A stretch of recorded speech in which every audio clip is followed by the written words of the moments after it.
Assalamu alaikum. My name is Ahmed Hussein. I'm studying at the College of Pharmacy, University of Baghdad, and I'm doing my master's in clinical pharmacy. My work, which is supervised by Dr. Ali Fares, focuses on the assessment of clinical pharmacy services by physicians, nurses, and ward-based pharmacists at different hospitals in Baghdad city. The concept of clinical pharmacy is based on the evolution of pharmacy practice from a passive role to an active role when it comes to providing patient care, which calls for stable and effective interaction with other healthcare providers to construct an integrated ward team. In Iraq, there is limited research work exploring the clinical pharmacy services from the point of view of other healthcare professionals. The purpose of the study is to investigate physicians, nurses, and ward-based pharmacists' assessment of the clinical pharmacy services at Baghdad hospitals, study the effect of demographic characteristics on participants' responses, and clarify the current state of duties that clinical pharmacists are supposed to accomplish or partake.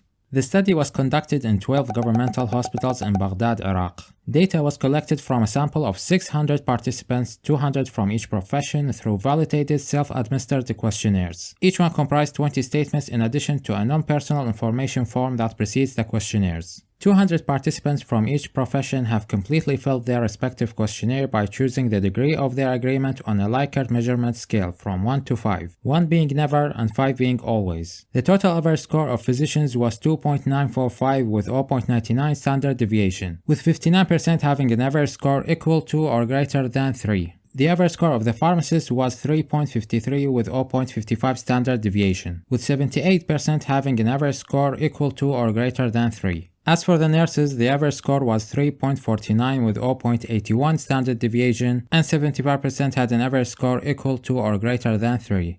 According to these results, we concluded that there is a somewhat positive point of view towards clinical pharmacist performance in Baghdad hospitals. Ward-based pharmacists are the most appreciative group of the clinical pharmacy services, while physicians are the least appreciative. Physicians are mostly satisfied with prescription-oriented services, while they seem dissatisfied with the more unconventional services that go beyond providing consultation. Nurses are mostly satisfied with services that are related to the hospital system, and ward-based pharmacists reassure their role as consultants, giving advice about different aspects of medications.